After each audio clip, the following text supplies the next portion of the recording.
Hello, squirrels. Today's guest on Blind Squirrel Talk is BB Webb. BB shares some of her interesting journeys in the arts and stories from her past that ironically predicted her future. BB also shares insights into the importance of giving back to the community in which you live. We know you'll enjoy her inspirational thoughts around living life with possibility.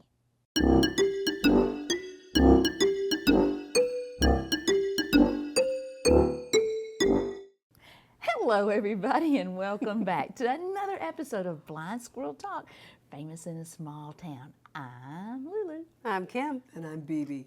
And we're having BB back again today because everybody absolutely loves her. And thank you for coming back. Oh, it's my pleasure. Yeah. And before we get started, Kim, I've been remiss at reading the things that people write to us. I want to start out with one today before we get started. I'm so excited. Okay, it's from the Brown Dirt Cowboys. And they wrote, Blind Squirrel Talk is a charming, witty, and heartwarming show that never fails to leave you feeling uplifted. Wow. Lulu and Kim, that's us. Lulu and Kim have such a great chemistry, and this always leads to an effortless rapport with their myriad guests.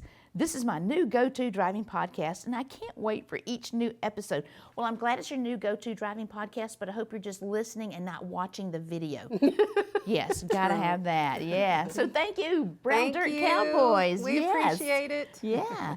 And what are we going to talk about today? Well, I'd love to delve into some of BB's background. When she came to us the first time, she discussed founding the Carl House, being a business owner, writing books, being a life coach, so to speak. I would love some advice as someone on the Downtown Development Authority and City Council on how to get over the hurdles when you're not getting enough action soon enough. You know, I'm so anxious for something to happen, and we just have hit roadblock after roadblock, and I want some of your insight and advice. Okay. I think every business situation is so different, and I think we talked a little bit about the last time of, making sure that you have a good support network with you when the challenging things happen, because they will. And frankly, my book that I wrote is really about all the challenges that I had that helped me be a much better business person. And as much as we like, oh my gosh, we don't want to go through that, they are so essential for growth and development. Can I share a quick story? Absolutely. Yes, please. I remember, I think this was during 08, 09 time that was so challenging. And I had a lot of things that were tough. We weren't getting the business that we needed. It was kind of falling backwards, so we weren't getting the revenue coming in. I needed to bring in about 130 a month to break even, and toward the end of the month we had about 15,000. I had a septic issue that was 42,000. I had some of the wrong people in the wrong roles. I was being sued over another project. I mean, there was a myriad of just things going wrong. And I remember waking up Sunday morning and getting my laptop and sitting in my bed going, just madly, how am I going to figure out the current challenge that was going on? And I've always had dogs, and I love dogs. They're just really important to me. They're like my kids. And I remember my one dear dog, Ernie, was a storm was coming, and he was sitting out the window to my bedroom and whining. And I'm typing away, and I'm just so stressed. And I remember just like, Ernie, go over to the where your beds are and where the food is, and stop being such a nuisance. And I never yelled at my dogs before, but anyhow, and he keeps going on, and I'm typing away, and and I remember throwing my computer on the bed, and I walk out, and I yelling at Ernie, and that's not me at all. And I was saying some choice words too. I grew up with brothers. I know all the choice words. And I was just losing it, and I realized I was having kind of a nervous breakdown, like, how am I going to deal with all these stressors? And the thunder and the lightning's about to come, and I'm yelling. I thought I better go inside and protect my poor little boy, and the other dogs were there, and I'm pacing back and forth, and I remember thinking, I am having a total meltdown. I don't know if I'm able to handle this. And I actually, literally, so cliche, I fell to my knees. And I said, oh God, I feel so lost. I don't know what to do. I have so many things going on right now, and I haven't a clue on how to begin solving them. And I began to kind of weep, and suddenly the phone rang. And this was not my cell phone, this was my landline back when. And the only two people who had it was hooked up to my alarm system was one neighbor who lived far that way and another neighbor who lived far that way. And I answer the phone and I go, hi, this is BB. And they go, hi, baby, this is your neighbor, Carol. She's so sweet. I said, hi, Carol. And I thought, oh my gosh, me and my choice words. And she goes, is everything all right over there? I said, well, oh, yeah. I said, I was a little frustrated with Ernie. And she goes, you just blow off steam. I said, you blow off steam, honey. I said, well, I'm sorry about the language. She goes, oh, honey, all we heard was some thunder and lightning and a bunch of yelling. And I said, okay, I'm sorry. And she goes, oh, it's okay. And sweetheart, honey, if you need us, honey, we're here. Aw. And I hung up and I went, oh my gosh, I have friends. I have people who can help me. And long story short, we didn't bring in the full amount of money for that month, but I remember reaching out and getting some help with some of the sales we needed, and we got that up. The suit thing was just ridiculous, and I talked to my attorney, and he helped kind of mitigate that. We ended up letting some people go who weren't the right fit, but little by little, as I took each little thing, my mother used to say, take one file at a time and just see what you can do with this and where you can get the support. I was so wrapped up before in the fear and the angst of it all, like it's never going to happen. And when you focus on that negative, that's what you get. And when I started looking at what are the possibilities for getting to a better place to get through the month, to get the septic issue handled, and little by little, I was able to do that. And it just taught me such a lesson that, of course, we all freak out and we go to the fear sometimes, but it's like we have a choice to shift it in any moment to what are the possibilities, who can I talk to, who can be of support, so I can come out on the other end. And then to be able to look back and go, what did I learn from that? That, this is maybe one of the best lessons to know to apply in your business or your life as you move forward. And that was You're a so pivotal calm. time. Well, it took moving to Montana and unwinding for about 8 years. No, when you're in the throes of it, it's really, and then having friends, Lulu, you helped me through so much travesty and challenge. It'd be the nightly Lulu call, and you're always so patient to listen, and you'd say, okay, and you'd always say this, we'll figure this out. You didn't say you'll figure it out, we'll figure this out, and friends like that are invaluable. Yes. Yeah. Yes. Yeah, for sure. I need more friends like that.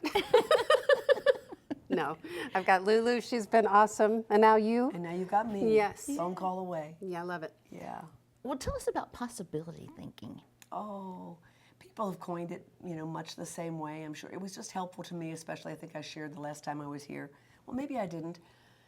Carl House wasn't going to open on time, and I'd already booked. Yeah, I did share that. I'd already booked brides, and I remember thinking, I can't give in to the negativity. Right. And I started reading books about how that mindset, it creates an energy so that solutions can come to you. So I don't know what you call it, but I'm adamant about it. I forget sometimes, and I need a reminder like, oh my gosh, I got to remember what are the possibilities, and if this could work, what would it look like?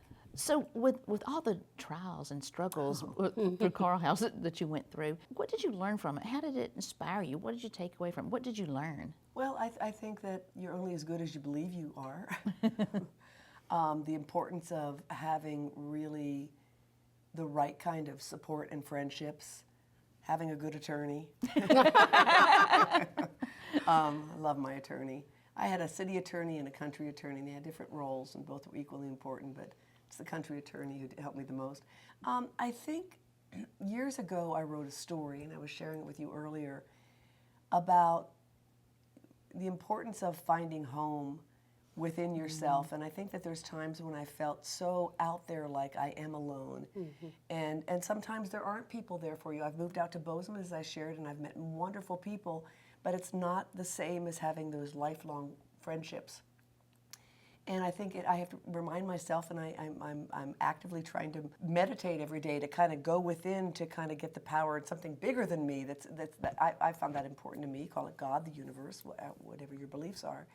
But the importance of finding that place within yourself. And I happened to read something that now I wrote, oh my goodness, 37 years ago. Oh, Wow. That pointed to, God speaking through you. And back then, and reading it now, when I was reading it to you and just stumbled upon it the other day, it's almost like part of me knew, and I had to go through all these trials and tribulations to come back to the point of realizing that you've got to find that power and that knowing and that love within yourself. Because business is not for sissies. It's No. challenging. It's, as my father said, money isn't everything, but it ranks right up there with oxygen. He was an entrepreneur.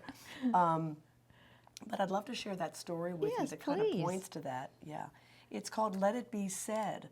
I didn't need my glasses 37 years ago, but I'm glad I have them now. All right, it's called Let It Be Said, and it's to children and to best friends. She was the sort who couldn't sit. She'd try, but she couldn't sit. This is you. And you. Yeah. Her name was wrong. Her parents named her Cedriana Sebastiana. Her friends called her Ced. Others called her SS. Some just hissed when they saw her go by. But Ced couldn't sit. She sauntered, she stood, she sprinted, she sunk. She often swallowed hard. She tried to sing. Cedriana Sebastiana was on a search. Her mother thought it was for a star. Her dad couldn't figure what she was looking for. She moved too much for him. He got dizzy and would have to sit down when Ced was around. Once he said to Ced, "Slow down, Ced, quiet down, go to bed."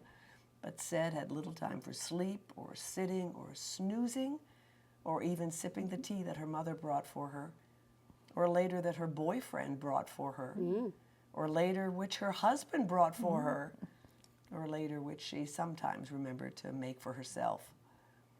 Ced was always said to be searching. "Look," said a neighbor once concerning Ced. "She swims, sips, slurps, skates, and sneezes, always though she is looking, peeking, seeking, and searching for something spectacular. What could it be?"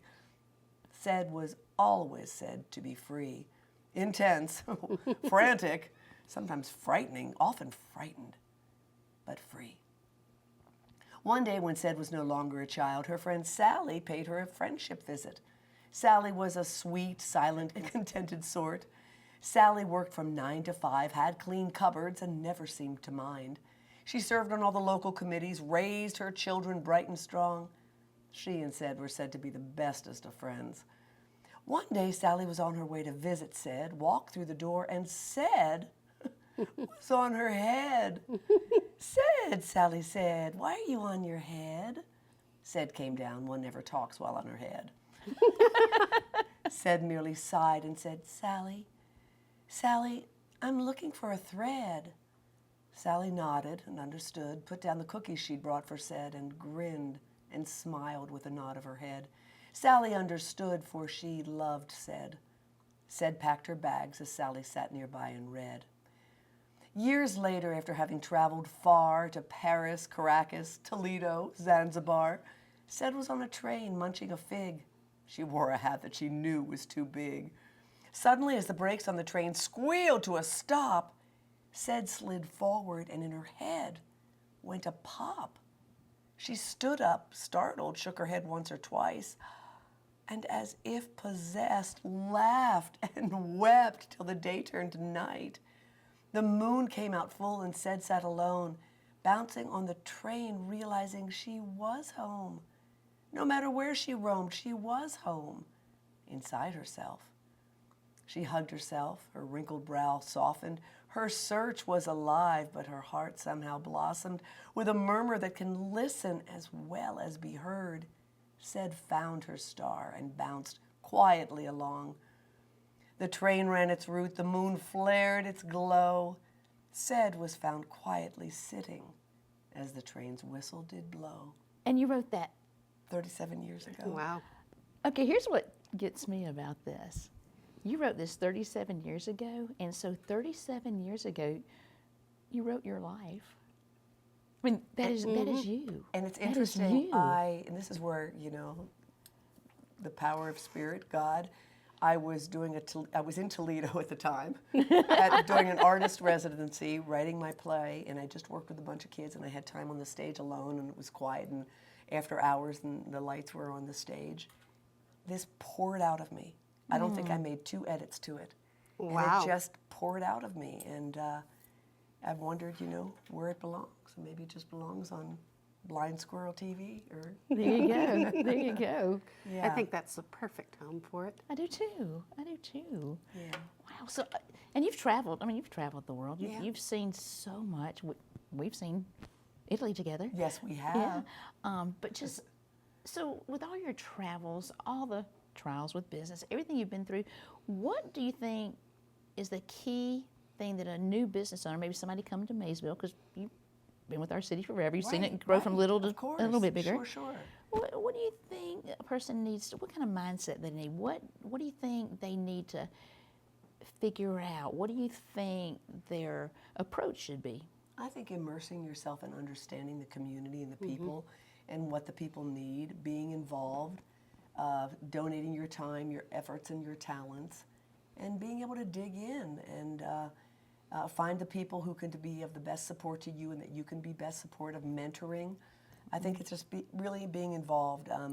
I was involved a lot in Barrow County at the time, and when I first came, I felt a little misunderstood, and it took years and years to finally, I got awarded Barrow County Businesswoman of the Year, and I There thought, you go. oh my God, I felt seen, but part of that was giving back, and you might not always see eye to eye, but trying to listen. It's certainly what we need in our country these days, listening to somebody else's point of view, being able to share yours, and trying to not take things too personally. Yeah, that's hard sometimes. It's hard to do. It is very difficult to do, and trying not to take offense when somebody doesn't understand your stance. And at the end of the day, I had a way of doing things. Maybe people didn't always agree with it, but I wasn't going to raise a banner, but I wanted to quietly do good work and be of service and feel like at the end of the day, maybe I made a difference to a few people. And I think that's whatever our skill sets are. Yeah.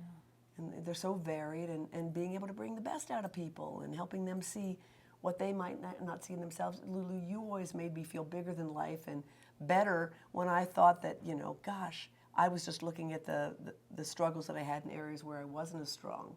But you would always point me back to, this is what you're good at, and keep focusing on that. And that was so important to me. So finding those allies, really key.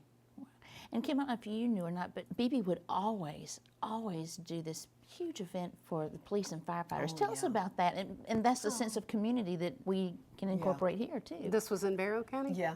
My mother's birthday was Valentine's Day, and to this day, my brothers who live in Bozeman, Montana, who I moved out to be near, in fact, in a couple weeks, we're going to have a big dinner at my house to celebrate my mother, who was born on Valentine's Day, and all that she gave to us. She was so loving and fun and funny.